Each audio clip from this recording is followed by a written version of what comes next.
Hi friends, Pandian ஸ்டோரில் என்ன நடக்குதுன்னு பார்க்கலாம் வாங்க. வீடியோவை ஸ்கிப் பண்ணாமல் கடைசி வரைக்கும் பாருங்கள். இப்போது நம்ம மீனா வயிறார சாப்பிட்றாங்க. இங்கே மீனா சாப்பிட்றத பார்த்து இங்கே நம்ம கோமதியும் பாண்டியனும் ரசித்து பார்த்துக்கிட்டு இருக்காங்க. உடனே மயில் இருந்துட்டு, ஏன் மீனா, நீ உங்கள் வீட்டில் சமைக்கலையே என்ன, இப்படி அப்படியே அடித்து தள்ளுறீங்க போல் அப்படின்னு சொல்லவும், உடனே கோமதி இருந்துட்டு, என் மயில் எதுக்கடி கண்ணு வைக்கிற, அவள் சாப்பிட்டுட்டோம், வயிறார சாப்பிட்டுட்டோம் அப்படின்னு சொல்லிட்டு கோமதி சொல்கிறாங்க. ஆமாம் அப்படின்னு சொல்லிட்டு மயில் வந்து சொல்கிறாங்க. அதுக்கப்புறம் இங்கே நம்ம ராஜி இருந்துட்டு, அக்கா திடுதிப்புன்னு சொல்லாமல் கொள்ளாமல் வந்திருக்கீங்க, அதுவும் ரொம்ப பசியாக இருந்திருக்கீங்க போல், நீங்கள் வீட்டில் சமைச்சிங்களா இல்லையா அப்படின்னு சொல்லி கேட்கவும், எங்கே ராஜி, நான் சமைக்கல, வீட்டில் சமைக்கிறதுக்கான காய்கறி பால் எதுவுமே இல்லை, நான் எப்படி சமைக்க முடியும் அப்படின்னு சொல்கிறாங்க. அப்போது சமைக்கவே இல்லையா, பசியோடு இருக்கியாக்கா, இன்னும் சாப்பிடுக்கா, இன்னும் 2 இட்லி வைக்கட்டுமா அப்படின்னு சொல்லிட்டு நம்ம ராஜி வந்து ரொம்பவே வாசமாக கேட்குறாங்க. போதும் ராஜி போதும், எனக்கு வயிறார நான் சாப்பிட்டு முடிச்சாச்சு, சரி எல்லாரும் எப்படி இருக்கீங்க அப்படின்னு சொல்லவும், உடனே இங்கே சுகன்யா வராங்க. எல்லாரும் எப்படி இருப்பாங்க, எல்லாரும் உன்னை பற்றியே தான் நினச்சிக்கிட்டு இருக்காங்க, ஏதோ குடிமுழுகின மாதிரி அத்தாச்சி ஒரு பக்கம் முகத்தை தூக்கி வச்சுக்கிட்டு இருக்கிறதும், ராஜி சிரிக்காமல் உம்முன்னு இருக்கிறதும் இப்படி தான் இருக்குது. நீ ஜாலியாக போயிட்ட கோட்டஸ்க்கு, நீயும் செந்திலும் சந்தோஷமாக இருப்பீங்க அங்கே, எந்த டிஸ்டர்பன்ஸும் இல்லாமல். ஆனால் இங்கேயா அப்படியா, எல்லாருமே உங்களை நினச்சி தான் வருத்தப்பட்டுக்கிட்டு இருக்காங்க, அத்தாச்சி சாப்பிட கூட இல்லை. நீ உனக்கு என்ன மீனா, நீ சந்தோஷமாக இருக்க, தனியாக கோட்டஸ்க்கு போயிட்ட, கவர்மெண்ட் சம்பளம் 2 பேர் தான் வருது, அழகாக நினச்சதை சாப்பிடுவீங்க, நினச்சதை வாங்குவீங்க, நிறைய பணம் சேர்த்து வைப்பீங்க, உங்களுக்கு நிறைய பணம் மிச்சமாகுதுல்ல அப்படின்னு சொல்லவும், இங்கே மீனா இருந்துட்டு, இங்கே பாருங்கள், நீங்கள் சொல்கிறது எல்லாம் எனக்கு சுத்தமாக, அதாவது நீங்கள் பணம் சேர்த்து வைக்கிறத பற்றி நீங்கள் பேசிக்கிட்டு இருக்கீங்க, ஆனால் அதெல்லாம் எனக்கு நினப்பில் கூட இல்லை, என் நினப்பு ஃபுல்லாமே அத்தை ராஜி நம்ம குடும்பத்து மேலே மட்டும்தான், எப்படா திரும்ப இங்கே வந்துடுவோமா அப்படின்னு சொல்லிட்டு மனசு ஏங்கிக்கிட்டே இருக்குது. நீங்கள் நினைக்கலாம் நாங்கள் சந்தோஷமாக இருக்கேன்னு சொல்லிட்டு, சத்தியமாக அப்படி ஒன்று இல்லவே இல்லை, நான் இங்கே இருக்கிறதுல தான் சந்தோஷமாக நினைக்கிறேனே அப்படின்னு சொல்லிட்டு நம்ம மீனா வந்து கண் கலங்கிக்கிட்டே சொல்கிறாங்க. நம்ம கோமதிக்குமே ஒரு மாதிரி அழுக வந்துடுது. சரி மீனா, நடந்ததெல்லாம் எதுக்காக பேசிக்கிட்டு, விடு, நீ சாப்பிட்டல, வேறு ஏதாவது உனக்கு செஞ்சு கொடுக்கவா அப்படின்னு சொல்லி கேட்கவும், வேண்டாத்த, இப்போவே நான் வயிறார சாப்பிட்டேன் அப்படின்னு சொல்லிட்டு நம்ம மீனா வந்து சொல்கிறாங்க. உடனே மீனாவை நம்ம கோமதி கட்டி பிடிச்சிக்கிறாங்க, அழுகவும் செய்கிறாங்க. ஏன் அத்தை சின்ன குழந்தை மாதிரி அழுகுறீங்க, அழுகாதீங்க அத்தை, கண்டிப்பாக சீக்கிரமாக எல்லாமே சரியாயிடும் அத்தை அப்படின்னு சொல்லிட்டு நம்ம மீனாவுமே சொல்கிறாங்க. எங்கள் மயிலுக்கு இதை பார்த்து சகிச்சிக்கவே முடியல, மீனா மட்டும் இந்த வீட்டில் இல்லாததுனால அத்தை இம்புட்டு கவலைப்படுறாங்க, ஆனால் நம்மளை நினச்சி கவலைப்படுறதுக்கு இங்கே யாருமே இல்லை அப்படின்னு சொல்லிட்டு மனசுக்குள்ளேயே நினைக்கிறாங்க. அதுக்கப்புறம் இங்கே நம்ம ராஜி இருந்துட்டு, அக்கா உங்களை பார்த்ததுக்கப்புறம் தான் எங்களுக்கு ரொம்ப சந்தோஷமாக இருக்குது, இப்போ தான் நாங்கள் பேசிக்கிட்டு இருந்தோம் கோர்ட்டஸ்க்கு வந்து உங்களை பார்த்துட்டு வரலாமான்னு சொல்லிட்டு கூட, கரெக்டாக நீங்களே வந்துட்டீங்க. ஆமாம் ராஜி, எனக்குமே என் மனசு ஃபுல்லாக உங்களை பற்றியே தான் நினச்சிக்கிட்டு இருக்கு, அது அப்படி இப்படின்னு சொல்லி பேசிக்கிட்டு இருக்காங்க. உடனே நம்ம பாண்டியன் இருந்துட்டு, ஏப்பா மீனா, காய்கறி கூடவா இல்லை, அப்போது நைட்டு நீங்கள் சாப்பிட்டீங்களா இல்லையா அப்படின்னு சொல்லவும், அதை என்னத்துக்கு கேட்குறீங்க மாமா, நைட்டு காஃபி குடிக்கலான்னு தோணுச்சு, ஆனால் பால் கூட இல்லை, வீட்டில் எதுவுமே இல்லை, உங்கள் மகனுமே எங்கேயோ போயிட்டு 12 மணிக்கு தான் வந்தாங்க அப்படின்னு சொல்கிறாங்க. இதை கேட்டதுமே எல்லாருமே பயங்கரமாக ஷாக் ஆகுறாங்க. என்னப்பா மீனா சொல்கிற, உன்னை தனியாக விட்டுட்டு அவன் 12 மணிக்கு வந்திருக்கான்னு சொல்கிற, அப்போது எங்கே போயிருந்தான் அவன், அவனுக்கு சுத்தமாக அறிவே இல்லையா, தெரியாத இடம், தனியாக உன்னை விட்டுட்டு போயிருக்குமேன்னு சொல்லிட்டு அவனுக்கு கொஞ்சம் கூட நினப்பா இல்லை அப்படின்னு சொல்லிட்டு இங்கே பாண்டியன் வந்து கோவப்படுறாங்க.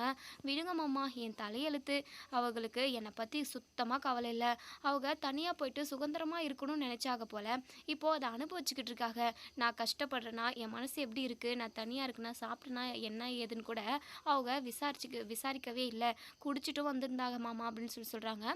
இதை கேட்டதுமே எல்லாருமே பயங்கரமாக ஷாக் ஆகுறாங்க.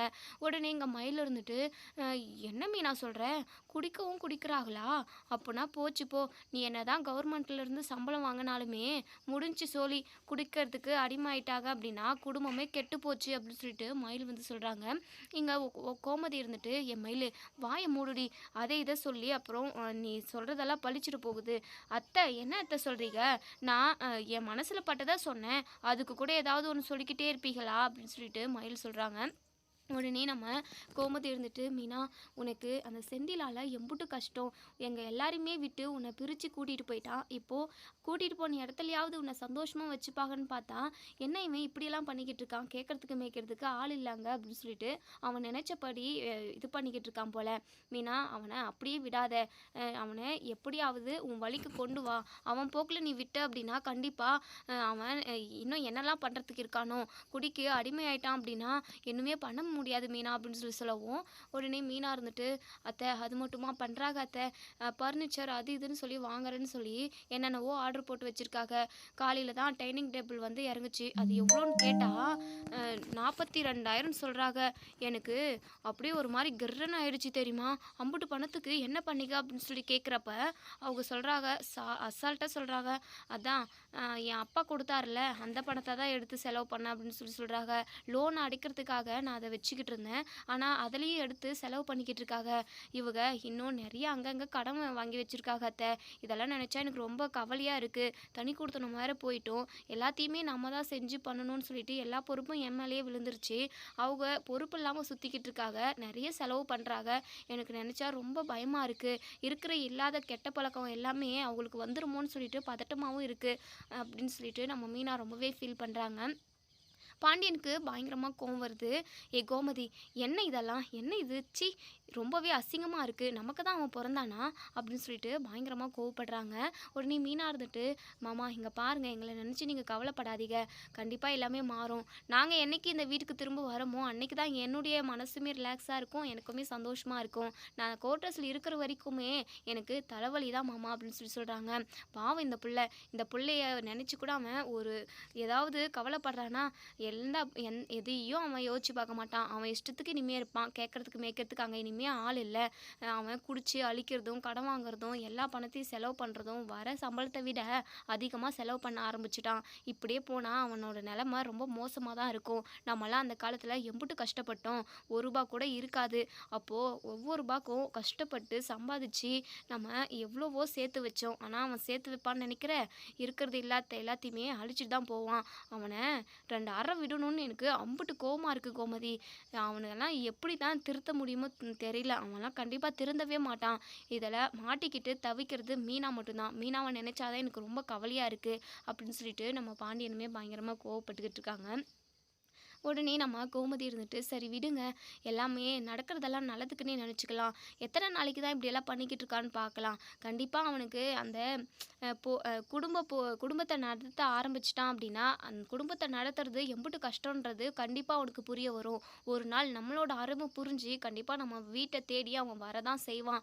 கண்டிப்பாக அது நடக்குங்க. நீங்கள் எதை நினச்சி கவலைப்படாதீங்க" அப்படின்னு சொல்லிட்டு கோமதி சொல்கிறாங்க. உடனே மீனாவுமே, "ஆமாம் மாமா, அத்தை சொல்கிறது தான் கரெக்டு" அப்படின்னு சொல்லி பேசிக்கிட்டு இருக்காங்க. உடனே இங்கே சுகன்யா இருந்துட்டு, "என்ன மீனா, தனி குடித்தனம் போயிட்டு நீ சந்தோஷமா இருப்பேன்னு நினச்சா இம்புட்டு கவலை உனக்கு இருக்குது. நீ இங்கே இருந்தப்போ கூட அம்புட்டு கவலை பொறுப்பு எதுவுமே உனக்கு இல்லைல்ல?" "ஆமாங்க, நீங்கள் சொல்கிறதும் கரெக்டு தான். அங்கே போனதுலேருந்தே எனக்கு சுத்தமாக பிடிக்கவே பிடிக்கல. ஒரு மாதிரி கஷ்டமாகவே இருக்குது. அதுவும் அத்தையை பிரிஞ்சு என்னால் இருக்கவே முடியல" அப்படின்னு சொல்லிட்டு பயங்கரமாக அழுகுறாங்க. "போதும் மீனா, அழுகாத" அப்படின்னு சொல்லிட்டு கோமதியுமே ஆறுதல் சொல்லிக்கிட்டு இருக்காங்க.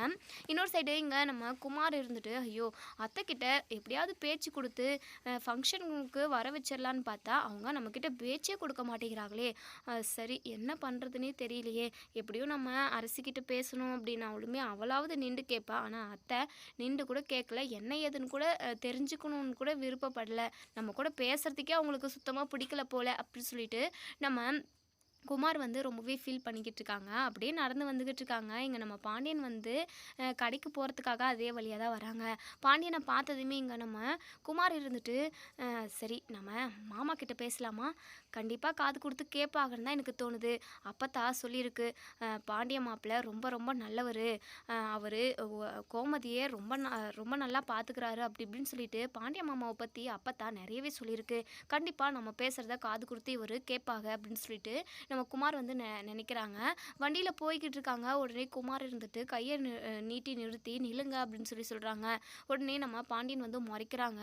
ஐயோ மாமா, முறைக்கிற அளவுக்கெல்லாம் நான் உங்ககிட்ட எதுவும் தப்பாக பேச போகிறது கிடையாது. அது மட்டும் இல்லாமல் உங்ககிட்ட நான் சண்டையும் போகிறது கிடையாது. உங்ககிட்ட நான் ஒரு முக்கியமான விஷயம் பேசணும், அதுக்காக தான் அப்படின்னு சொல்கிறாங்க. அதே சமயம் மாமான்னு சொல்லி கூப்பிட்டதுமே இங்கே நம்ம பாண்டியனுக்கு ஒரு மாதிரி இருக்குது. எப்பவுமே இவன் மாமான்னு முறை சொல்லி கூப்பிட்டது கிடையாது. நம்ம குடும்பத்தவே பகையாக தான் பார்ப்பான். இன்றைக்கி என்னடானா ரொம்ப தன்மையாக பேசுகிறான். அது மட்டும் இல்லாமல் கோர்ட்டில் எல்லார் முன்னாடியும் அரசி காலில் விழுந்து மன்னிப்பு கேட்டான். அப்போவே இவன் திருந்திட்டான்னு தான் எனக்கு தோணுச்சு. இப்போ என்னடானா நம்மக்கிட்ட பேசுகிறான். நம்மக்கிட்ட பேசுகிறதுக்கு அவனுக்கு என்ன இருக்குது அப்படின்ற மாதிரி நம்ம பாண்டியன் வந்து மனசுக்குள்ளேயே நினைக்கிறாங்க. சரி என்னதான் இருக்குன்னு சொல்லி நின்று கேட்டு பார்ப்போம் அப்படின்னு சொல்லிட்டு என்ன அப்படின்னு சொல்லவும், மாமா எப்படியே நீங்களாவது நான் சொல்கிறத நீங்கள் காது கொடுத்து கேட்கணும்னு சொல்லி நிற்கிறீங்களே, உங்கள் மனசே வேறு மனசு தான், ரொம்ப நல்ல மனசு. அப்போத்தான் சொன்ன மாதிரி நீங்கள் ரொம்ப நல்லவர்களாக தான் இருக்கீங்க அப்படின்னு சொல்லவும், இங்கே பாருப்பா, வளன்னு சுற்றி வலிச்சு பேசாமல் விஷயம் என்னன்னு மட்டும் சொல்லு, எனக்கு நிறைய வேலை இருக்குது கடையில் அப்படின்னு சொல்லிட்டு நம்ம பாண்டியன் சொல்கிறாங்க. சரிங்க மாமா, உங்கள் டைமை நான் வேஸ்ட் பண்ண மாட்டேன். அது வந்து என் அப்பத்தாவுக்கு 75வது பிறந்த நாள் நாங்கள் கொண்டாடுறோம். நாங்கள் அதாவது அப்பத்தா வந்து கோமதி அத்தையும் நீங்கள் உங்கள் குடும்பத்தில் உள்ள எல்லாருமே வரணும் அவங்க பிறந்த நாளுக்குன்னு சொல்லிட்டு அவங்க ஆசைப்படுறாங்க. அவங்க ஆசையை உங்களால் நிறைவேற்ற முடியுமா அப்படின்னு சொல்லவும், பாண்டியன் சைலண்ட்டாகவே இருக்காங்க. இங்கே பாருங்க மாமா, எனக்கு புரியுது, என் மேலே கண்டிப்பாக உங்களுக்கு கோபம் இருக்க தான் செய்யும். உங்களுக்கு மட்டும் இல்லை, எந்த ஒரு அப்பாவுக்குமே நான் பண்ண விஷயம் பெரிய ஒரு வருத்தத்தை தான் கொடுத்துருக்கோம், கண்டிப்பாக கஷ்டத்தை கொடுத்துருக்கோம். என் மேலே உங்களுக்கு நிறையவே கோபம் இருக்குன்னு சொல்லிட்டு எனக்கு நல்லாவே புரியுது. நான் பண்ணினதெல்லாம் ரொம்ப ரொம்ப தப்பு தான் மாமா, என்னை மன்னிச்சிருங்க மாமா அப்படின்னு சொல்லிட்டு சொல்கிறாங்க.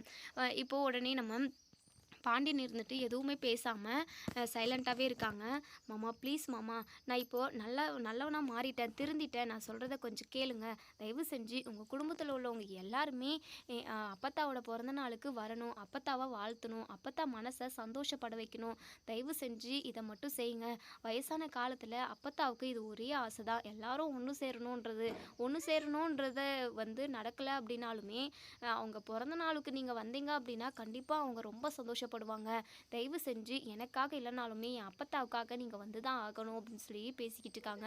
இங்கே நம்ம பாண்டியனுமே எதுவுமே பேசாமல் சைலண்ட்டாக காது கொடுத்து கேட்குறாங்க. இங்கே நம்ம குமார் வந்து மனசுக்குள்ளேயே நினைக்கிறாங்க, அத்தையாவது நம்ம பேசுகிறத காது கொடுத்து கூட கேட்கல, ஆனால் மாமா நம்ம பேசுகிறத காது கொடுத்து கேட்குறாங்க. கண்டிப்பாக அத்தையையும் ராஜியையும் எல்லாரையும் கண்டிப்பாக மாமா கூட்டிகிட்டு வருவாங்க அப்படின்னு சொல்லிட்டு நம்ம குமார் வந்து மனசுக்குள்ளேயே நினைக்கிறாங்க. பேசிக்கிட்டே இருக்கிற நேரத்தில் குமார் வந்து மயங்கி கீழே விழுந்துடுறாங்க. பாண்டியனுக்கு ரொம்பவே பதட்டமாக போகுது. உடனே பக்கத்தில் டீ கடை இருக்குது, டீ கடையிலேருந்து தண்ணியை வாங்கிட்டு வந்து முகத்தில் தெளிக்கிறாங்க. என்னப்பா ஆச்சு அப்படின்னு சொல்லிட்டு ரொம்பவே பதட்டப்படுறாங்க. உடனே நம்ம குமாருமே கண் விழிக்கிறாங்க. என்னப்பா ஆச்சு, திடீர்னு பேசிக்கிட்டே இருக்கிறப்போ மயங்கி விழுந்துட்டேன், என்னாச்சு அப்படின்னு சொல்லி கேட்கவும், அது ஒன்றும் இல்லை மாமா, காலையிலேயே ஏதாவது டீ காஃபி ஏதாவது குடிச்சிடணும், அப்படி இல்லைன்னா எனக்கு ஒரு மாதிரி மயக்கம் வந்துடும், காலையிலேருந்து எதுவும் சாப்பிட்லையா அதனால தான் அப்படின்னு சொல்கிறாங்க. சரிப்பா வா அப்படின்னு சொல்லிட்டு நம்ம குமாருக்கு வந்து டீ வாங்கி கொடுக்கறதுக்காக டீ கடையிலுக்கு கூட்டிகிட்டு போகிறாங்க. குமாரை டேபிள் மேலே உட்கார வச்சுட்டு டீ வாங்கி அவங்கக்கிட்ட கொடுத்து அவங்க தோல் மேலே தட்டி விடுறாங்க. உண்மையாகவே உன் முகத்தை பார்க்குறப்போ, நீ பேசுகிற விதம், நடந்துக்கிற விதத்தை பார்த்தாவே நீ திருந்திட்டேன்னு எனக்கு நல்லாவே தெரியுதுப்பா அப்படின்னு சொல்லிட்டு நம்ம பாண்டியன் வந்து குமார்கிட்ட நல்ல விதமாக பேச ஆரம்பிக்கிறாங்க. குமாருக்கு பயங்கர சந்தோஷம். எப்படியோ மாமாவை நம்ம நினச்ச மாதிரி மனசை மாற்றிட்டோம், உண்மையாகவே மாமா சொக்க தங்கம் தான் அப்படின்ற மாதிரி நம்ம குமார் வந்து மனசுக்குள்ளே நினைக்கிறாங்க. சீக்கிரமாகவே அரசியோட மனசையும் மாற்றி அரசியையே நம்ம கல்யாணம் பண்ணிக்கணும், திரும்ப ஊரறிய கல்யாணம் பண்ணி அவளை நம்ம வீட்டுக்கு கூட்டிகிட்டு வரணும், குடும்பம் 2 குடும்பமும் ஒன்று சேர்ந்து சந்தோஷமாக இருக்கணும், அப்போ தான் நினச்ச மாதிரி அப்படின்னு சொல்லி நம்ம குமார் வந்து மனசுக்குள்ளே நினைக்கிறாங்க. பாண்டியன் இருந்துட்டு டீ குடிப்பா அப்படின்னு சொல்கிறாங்க. மாமா எனக்கு ரொம்ப சந்தோஷமாக இருக்குது, நான் பேசுகிறத காது கொடுத்து கேட்டு எனக்கு டீயும் வாங்கி கொடுத்து நான் மயங்கி விழுந்ததும் அம்புட்டு பதட்டப்பட்டீங்க, என் மேலே உங்களுக்கு பாசம் இருக்க தான் செய்யுது அப்படின்னு சொல்கிறாங்க. பாண்டியன் வந்து சரிப்பா, உன் அப்பத்தாவோட ஃபங்க்ஷனுக்கு கண்டிப்பாக உன் அத்தையை நான் கூட்டிகிட்டு வரேன், உண்மையாகவே நீ திருந்தினது எனக்கு ரொம்ப ரொம்ப பிடிச்சிருக்கு, இப்படி ஏதோ கெட்டது பண்ணாமல் திருந்தி வாழ்கிறது உனக்கும் நல்லது தானே, உன் வாழ்க்கையை நீ வாழணும்ப்பா, இப்போது உனக்கு வாழற வயசு சரியா, பகை அது இதுன்னு சொல்லிட்டு எங்கேயுமே சண்டை அது இதுன்னு பண்ணாமல் உன் வேலை என்னவோ பார்த்து குடும்பம் குட்டின்னு நீ சந்தோஷமாக வாழணும்ப்பா அப்படின்னு சொல்லிட்டு நம்ம பாண்டியன் சொல்கிறாங்க. இப்போது நம்ம குமார் வந்து மனசுக்குள்ளே நினைக்கிறாங்க. நினைக்கிறாங்க. கண்டிப்பா மாமா அரசி கூட தான் நான் ஒண்ணு சேர்ந்து சந்தோஷமா வாழப் போறேன். நெறைய பிள்ளைங்கள பெத்துக்க போறேன். அந்த குழந்தைங்கள நீங்க தான் வளர்க்க போறீங்க அப்படின்னு சொல்லிட்டு மனசுக்குள்ளேயே நினைக்கிறாங்க. பாண்டியன் இருந்துட்டு, "என்னப்பா என்னமோ யோசிச்சுட்டு இருக்க. டீய குடிப்பா" அப்படின்னு சொல்றாங்க. சரிங்க மாமா" அப்படின்னு சொல்லிட்டு சொல்றாங்க. குமாருக்கு பயங்கர சந்தோஷம். "சரிப்பா நான் கிளம்புறேன். கடையில எனக்கு நெறைய வேலை இருக்கு" அப்படின்னு சொல்லிட்டு இங்க பாண்டியன் கிளம்பிடுறாங்க. இங்க நம்ம குமாருக்கு பயங்கர சந்தோஷம். அதுக்கப்புறம் வீட்டுக்கு போறாங்க. வீட்டுக்கு போனதுமே எங்க அப்பத்தா கிட்ட தனியா கூட்டிட்டு போயிட்டு அப்பத்தாவ, "இங்க பாருங்க அப்பத்தா, நீங்க நினைச்சது நடக்க போகுது. 2 குடும்பமும் ஒண்ணு சேருமா அது என்னன்னு தெரியல. ஆனா உன்னுடைய பர்த்டேவுக்கு பிறந்த நாளுக்கு அத்தையும் மாமாவும் அவங்க குடும்பத்துல உள்ளவங்க எல்லாருமே வரப்போறாங்க" அப்படின்னு சொல்றாங்க. இதை கேட்டதுமே நம்ம அப்பத்தா ரொம்பவே சந்தோஷப்படுறாங்க. "என்ன குமார் சொல்ற?" அப்படின்னு சொல்லிட்டு 2 பேரும் பேசிக்கிட்டு இருக்க நேரத்துல இங்க சக்திவேல் வந்து பார்க்குறாங்க. என்ன இவங்க பேசிக்கிட்டு இருக்காங்கன்னு சொல்லி நின்று கேட்டுக்கிட்டு இருக்காங்க. ஆனால் நம்ம குமாருக்கும் அப்பத்தாவுக்கும் சக்திவேல் வந்த விஷயம் தெரியல. குமார் வந்து பாண்டியன் கிட்ட பேசின விஷயம், கோமதி கிட்ட பேசி கோமதி வந்து அவங்க கண்டுக்காமல் போனது, பாண்டியன் வந்து என்னெல்லாம் சொன்னாங்களோ, அதாவது பிறந்தநாள் விழாவுக்கு பாண்டியன் வந்து வரதா சொன்னாங்க இல்லையா, அது எல்லாத்தையுமே இங்கே நம்ம அப்பத்தா கிட்ட சொல்கிறாங்க. பயங்கர சந்தோஷம் நம்ம அப்பத்தாவும் குமாரும். ஆனால் அப்பத்தா ஒரு விஷயத்த நினச்சி ரொம்பவே வருத்தப்படுறாங்க. குமார் அவங்க கண்டிப்பாக, அதாவது பாண்டியன் மாப்பிள்ளை கோமதியெல்லாம் கூப்பிட்டுக்கிட்டு அவங்க குடும்பத்தை கூப்பிட்டுக்கிட்டு நம்ம பிறந்தநாள் விழாவுக்கு வந்துடுவாங்க.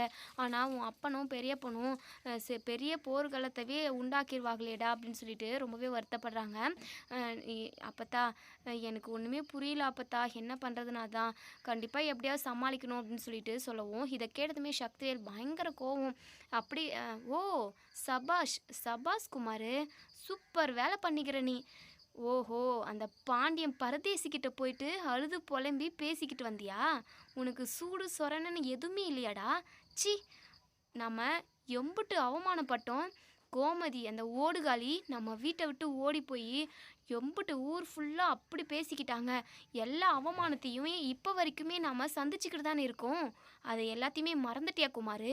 அதெல்லாம் மறந்துட்டு அந்த பரதேசி கிட்ட போய் கெஞ்சி கெடமாதிக்கிற. ச்சீ! உனக்கு அவமானமா இல்லையா? நம்ம வீட்டு விசேஷத்துக்கு அவன் காலில் போய் விழுந்துக்கிற. அவன் வராமல் இருக்கிறதே நல்லது தான். அவனை வர வச்சு 2 குடும்பத்தையும் ஒன்று சேர்க்கலான்னு நினைக்கிறியா? குமார், நீ நினைக்கிறது மட்டும் கண்டிப்பாக நடக்கவே நடக்காது குமார் அப்படின்னு சொல்கிறாங்க. உடனே குமார் இருந்துட்டு, ப்ளீஸ்ப்பா உங்கள் காலில் கூட விழுறேன், தயவு செஞ்சு எதுவும் பிரச்சனை பண்ணாதீங்க. அவங்க எல்லாருமே வரட்டும். நம்ம நடந்தது எல்லாத்தையுமே மறந்துட்டு எல்லாரும் ஒன்றா சந்தோஷமாக இருக்கலாமேப்பா. ஏன்ப்பா இப்படி பகன்னு சொல்லிட்டு நம்ம சந்தோஷத்தை நம்மளே கெடுத்துக்கிட்டோம். ப்ளீஸ்ப்பா அத்தையும் வரட்டும், ராஜியும் வரட்டும் அப்படின்னு சொல்லவும், டேய் போதும் நிறுத்துடா. என்ன அத்தை ராஜுன்னு சொல்லிட்டு உறவு கொண்டாடிக்கிட்டு இருக்க?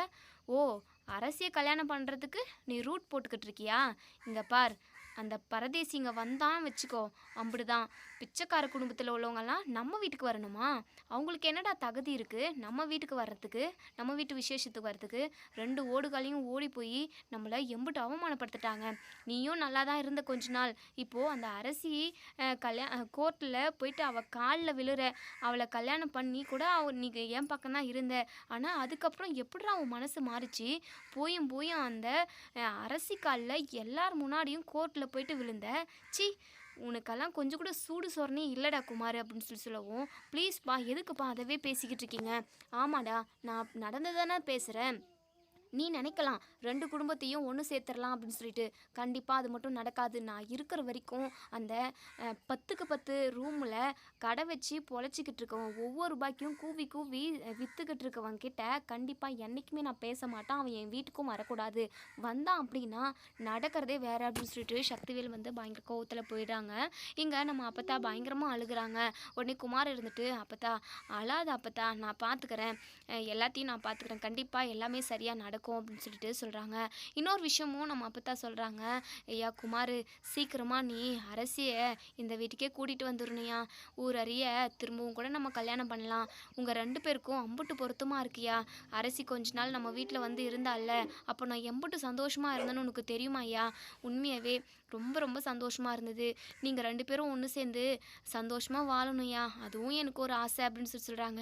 அப்பத்தா உங்கள் ஆசையை ஒவ்வொன்றா கண்டிப்பாக நிறைவேற்றி வைப்பான் அப்பத்தா, நீ எதை நினச்சும் கவலைப்படாத, எல்லாமே நல்லதாகவே நடக்கும் அப்படின்னு சொல்லிட்டு சொல்கிறாங்க. இன்னொரு சைடு இங்கே நம்ம ராஜியும் மீனாவும் அதாவது நம்ம ராஜி வந்து ட்ராவல்ஸ் ஆஃபீஸ்க்கு போகிறாங்க. இப்போது நம்ம மீனா அவங்க ஆஃபீஸ்க்கு போகிறாங்க. ராஜி இருந்துட்டு, அக்கா குவார்ட்டர்ஸில் எப்படிக்கா இருக்குது, நல்லா இருக்கா, செந்தில் மாமா வேற குடிக்கிறாங்க அப்படி இப்படின்னு என்னென்னமோ சொல்லிக்கிட்டு இருந்தீங்க, உங்களுக்கு ரொம்பவே வருத்தமாக இருக்கும்லக்கா அப்படின்னு சொல்லவும், இங்கே பாரு ராஜி, நான் செந்திலை கல்யாணம் பண்ண முக்கிய முக்கிய காரணமே அவங்க கூட்டு குடும்பமாக இருக்காங்கன்றதுனால தான். சின்ன வயசுலேருந்தே தனியாகவே இருந்துட்டேன் தெரியுமா, அந்த தனிமையான வாழ்க்கை எனக்கு சுத்தமாக பிடிக்கல ராஜி. கொஞ்ச நாள் செந்தில கல்யாணம் பண்ணதுக்கு அப்புறம் நான் ரொம்ப சந்தோஷமா இருந்தேன் தெரியுமா?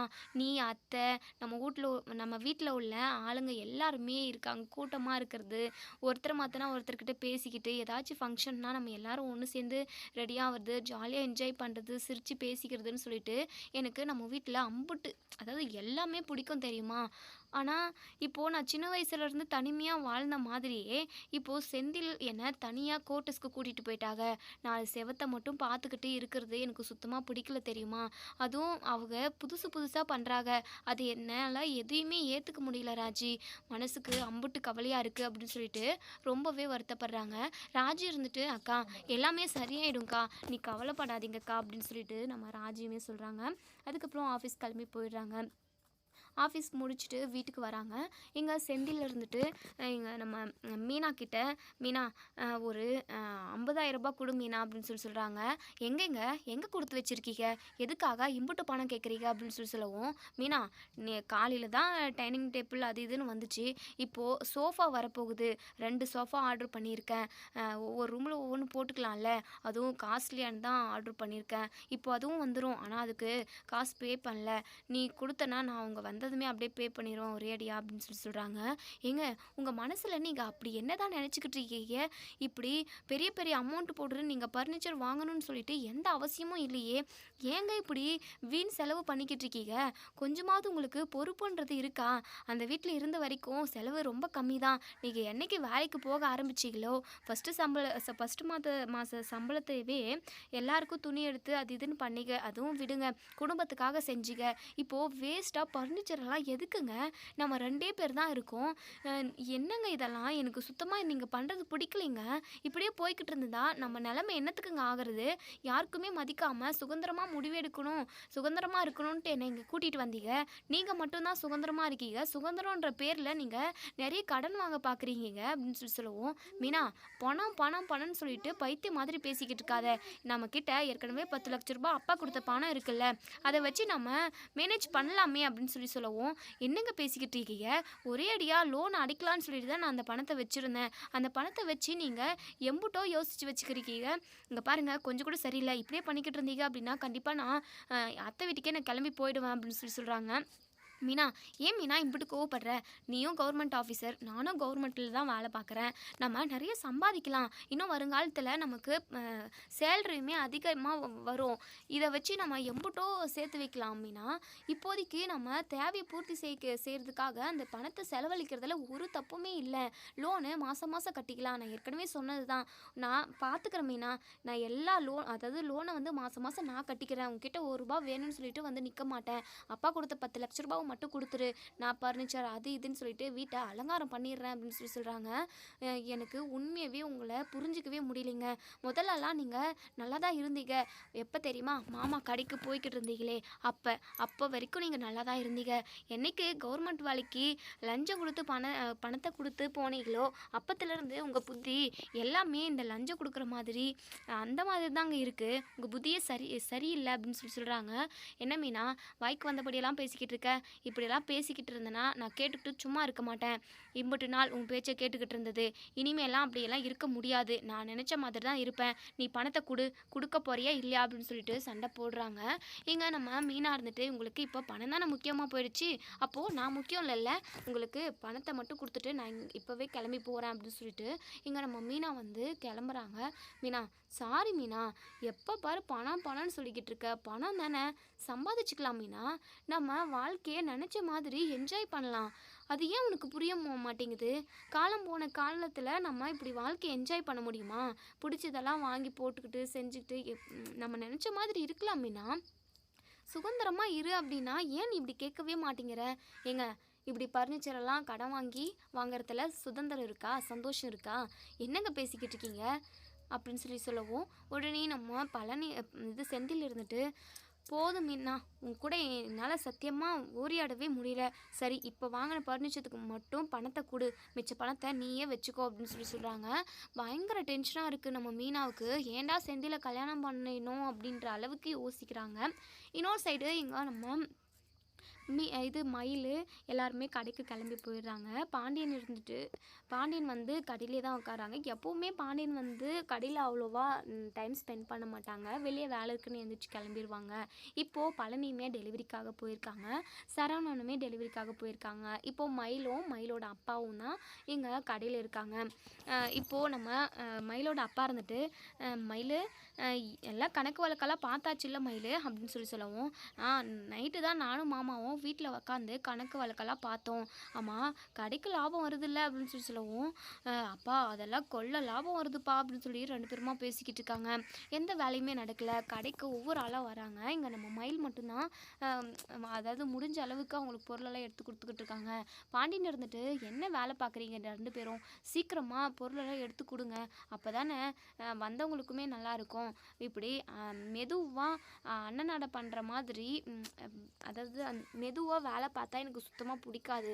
"சீக்கிரம் மயில், சீக்கிரமாக எடுத்துக்கொடு, கஸ்டமர் எல்லாம் நின்றுக்கிட்டு இருக்காங்களா, வெயிட் பண்ணுறாங்களா" அப்படின்னு சொல்லிட்டு நம்ம பாண்டியன் வந்து சொல்கிறாங்க.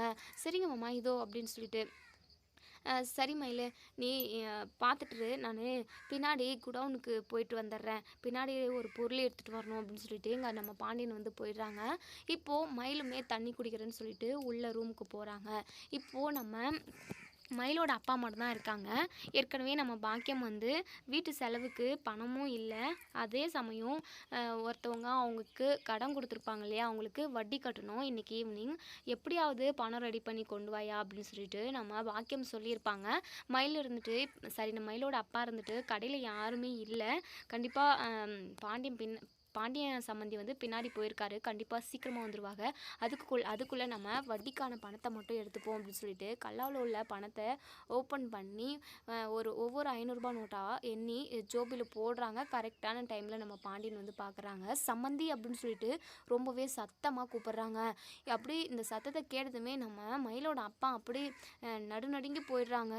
அப்படி அதாவது நம்ம பாண்டியனை பார்த்ததுமே படபடன்னு வருது. "ஐயோ போச்சு, சம்மந்தி பார்த்துட்டாங்களே" அப்படின்னு சொல்லிட்டு, "என்ன சம்மந்தி, என்ன வேலை பார்த்துக்கிட்டு இருக்கீங்க? கல்லாவிலேருந்து பணத்தை எடுத்து பாக்கெட்டுக்குள்ளே போடுறீங்க. என்ன வேலை இது?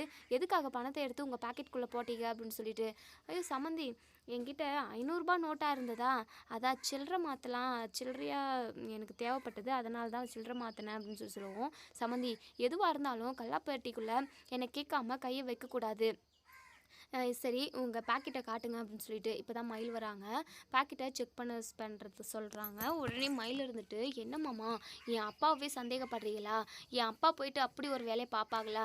எதுக்காக இப்போ என் அப்பாவை இப்படி அவமானப்படுத்துறீங்க?" அப்படின்னு சொல்லிட்டு, "இருப்பா மயில், எது உண்மைன்னு சொல்லி தெரிஞ்சுக்கிறதுக்காக செக் பண்ணுறதுல ஒரு அவமரியாதையும் இல்லை" அப்படின்னு சொல்லிட்டு சொல்கிறாங்க. பாக்கெட்டில் எடுத்து பார்த்தா 10,000 ரூபாய்க்கு மேலே இருக்குது. அதுவும் 500 ரூபாய் நோட்டாக இருக்குது. இதை பார்த்ததுமே மயிலே பயங்கரமாக ஷாக் ஆகுறாங்க. இந்த அப்பா எதுக்கு தான் இப்படி திருட்டு வேலை பார்க்குறாங்களோ தெரியல, நம்ம இந்த வீட்டில் சரியாக வாழணும்னு நினைக்கிறாங்களா இல்லைன்னு தெரியல, அவங்களோட சுச்சுவேஷனை மட்டும்தான் பார்க்குறாங்க, நம்மளோட வாழ்க்கையை அப்பா கொஞ்சம் கூட நினச்சி பார்க்கலன்றத மனசுக்குள்ளே நினைக்கிறாங்க. "என்னப்பா மயில், 10,000 ரூபாய் பாக்கெட்டுக்குள்ளே இருக்குது, என்ன இவங்க 10,000 ரூபாய் எடுத்துகிட்டு வந்தாங்கன்னு சொல்ல போறியா? என்கிட்ட சொன்ன பதில் என்ன தெரியுமா? 500 ரூபாய்க்கு சில்லறை மாத்திரன்னு சொன்னாங்க. சில்லறை தானே இருந்திருக்கணும், 10,000 ரூபாய், அதுவும் 500 ரூபாய் நோட்டாக இருக்குது, இதுக்கு என்ன பதில் சொல்ல போகிற மயில்?" அப்படின்னு சொல்லவும், மயில் அப்படி ஒரு மாதிரி பதட்டப்பட்டுக்கிட்டு முகமெல்லாம் வேர்த்துக்கிட்டு திருட்டு முழிக்கிறாங்க. உடனே நம்ம பாண்டியனுக்கு பயங்கரமாக கோவம் வருது. அப்போ தான் சரவணன், பழனி எல்லாருமே வராங்க. "என்னாச்சுப்பா சத்தம் போட்டுக்கிட்டு இருக்கீங்க?" அப்படின்னு சொல்லி கேட்கவும், நடந்த எல்லாத்தையுமே பாண்டியன் சொல்கிறாங்க. சரவணன் இருந்துட்டு, "அப்பா, மயிலோட அப்பா கடைக்கு வர்றதே எனக்கு சுத்தமாக பிடிக்கல. மயிலோட அப்பா மட்டும் இல்லை, மயில் வர்றதுமே எனக்கு பிடிக்கல. சரியான ஃப்ராடுக்கார குடும்பம்ப்பா" அப்படின்னு சொல்லிட்டு சரவணன் வந்து சொல்கிறாங்க. அதுக்கப்புறம் எங்கள் பாண்டியன் இருந்துட்டு, "என்னம்மா சரவணா, என்னன்னு எனக்கு ஒன்றும் புரியல" அப்படின்னு சொல்லவும், "அப்பா, ஃபஸ்ட்டு மாதம் வந்தப்போவே இவங்க ஒரு மாதத்துக்கு தேவையான மளிகை பொருளை மூட்டை கட்டிட்டு போயிட்டாங்க. நான் சொன்னேன், அது லிஸ்ட்டில் போட்டு வைங்க, கணக்கில் எழுதி வைங்க அப்படின்னு சொல்லிட்டு. ஆனால் நான் என்னால் கணக்குலலாம் எழுத முடியாது, என் கணக்கு வேறு உங்கள் கணக்கு வேறுன்னு சொல்லிட்டு வசனமெல்லாம் பேசினாங்கப்பா இவங்க. இன்னுமே அதுக்கான பணத்தை கொடுக்கல. அது மட்டுமா கடையில் எம்புட்டு வேலையை எல்லா வேலையுமே பழனி மாமா கிட்ட தான் வாங்குறாங்க. இவங்க ஒரு வேலையும் செய்கிறது கிடையாது. கண்டது போனது எல்லாத்தையுமே தின்றது மட்டும்தான் வேலைப்பா இவங்களுக்கு. அப்பா இவங்க இந்த கடையில் இருக்கிற வரைக்கும் கண்டிப்பாக நம்ம கடை உருப்படாதுப்பா. நீங்கள் இவங்கள இந்த கடையை விட்டு வெளியே அனுப்பிடுங்க அப்படின்னு சொல்கிறாங்க. உடனே நீங்கள் மயிலோட அப்பா இருந்துட்டு, என்ன மாப்பிள்ள இப்படி அசிங்கப்படுத்துறீங்க அப்படின்னு சொல்லிட்டு, இங்கே பாருங்கள் உங்களுக்கே கொஞ்சம் மனசாட்சி இருக்கா? நீங்கள் வேறு ஏதாவது கடைக்கு போகிறீங்க, அப்படி போனதுமே அன்றைக்கி தான் வேலைக்கே போகிறீங்க, அன்றைக்கே அந்த கடையில் அந்த ஓனரை கேட்காம உங்களுக்கு வேணுன்ற பொருள் எல்லாத்தையுமே மூட்டை கட்டிட்டு வீட்டுக்கு போனீங்க அப்படின்னா அந்த முதலாளி பார்த்துக்கிட்டு சும்மாவா இருப்பாங்க? இங்கே பாருங்கள் எங்கேயாவது ஒரு இடத்துக்கு போகணுன்னா மற்றவங்கள கேட்காம அவங்க பொருளை தொடுறது ரொம்ப ரொம்ப தப்பு. நீங்கள் கொஞ்சம் கூட சூடு சொரணை இல்லாமல் நீங்கள் அப்படி ஒரு வேலையை பார்த்தீங்க. நாங்களாக இருந்தால் கண்டிப்பாக அப்படி ஒரு வேலையை பார்த்துருக்க மாட்டோம். என்ன பழக்கம் வழக்கம்னே தெரியல சி அப்படின்ற மாதிரி இங்கே சரவணன் வந்து சொல்கிறாங்க. பாண்டியனுக்கு பயங்கர அதிர்ச்சியாக இருக்குது. இங்கே பாருங்கள் சம்மந்தி, நீங்கள் இப்படி இருப்பீங்கன்னு சொல்லிட்டு நான் கொஞ்சம் கூட எதிர்பார்க்கல. இனிமேல் நீங்கள் எங்கள் கடைக்கு வராதீங்க அப்படின்னு சொல்கிறாங்க. மயிலுக்கு ரொம்பவே அழுகழுகையாக வருது, பதட்டமாகவும் இருக்குது. நல்ல வேலை நம்மளை பற்றின படிப்பு விஷயத்தை பற்றி பாண்டிய மாமா கிட்ட சரவணன் மாமா சொல்லவே இல்லை. அது வரைக்கும் நல்லதுன்ற மாதிரி மயில் வந்து நினைக்கிறாங்க. இதோட இந்த ரிவ்யூ முடியுது. இதுக்கப்புறம் என்ன நடக்க சொல்லி வெயிட் பண்ணி பார்ப்போம் ஃப்ரெண்ட்ஸ். வீடியோ பிடிச்சிருந்தா லைக் பண்ணி கமெண்ட் பண்ணி தருவீங்க. தேங்க்யூ.